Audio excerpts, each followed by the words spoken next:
hidden gift of being led. Hey everyone, Michael Hammond here for your Monday morning fuel up. It is December 15th. The year is almost over. Hope all of you guys had an outstanding weekend.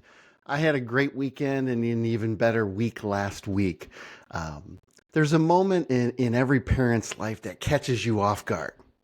Not because it's dramatic or loud, but because of how quietly meaningful it is. This past week, I had one of those moments. I spent a few days at Disney with one of my daughters, just the two of us. And here's what made it so special. It wasn't just the rides or the nostalgia. It was watching her take the lead.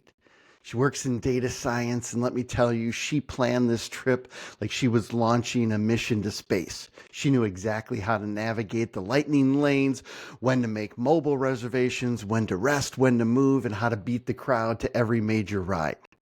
By 8:30 in the morning, we had already been on 3 or 4 of the most popular attractions: Tron, Space Mountain, Seven Dwarfs Mine Ride. The lines people usually dread, we never saw them. It was masterfully done. And for once, I wasn't the one organizing, managing, or directing. I was just along for the ride, and I loved every second of it.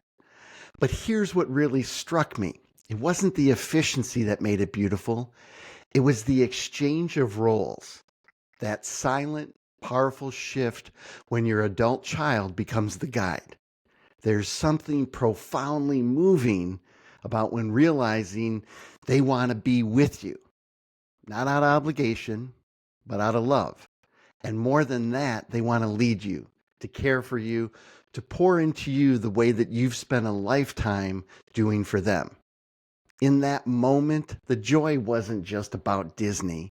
It was about connection, about being present with someone you love and witnessing their growth in real time. It was a master class in trust and gratitude.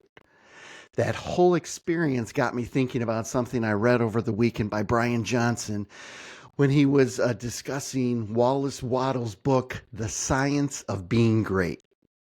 It's a follow-up to his more well-known Science of Getting Rich, but this one's not about wealth. It's about character, about mindset, about the quiet decisions we make to live from a place of greatness. Not someday, but today.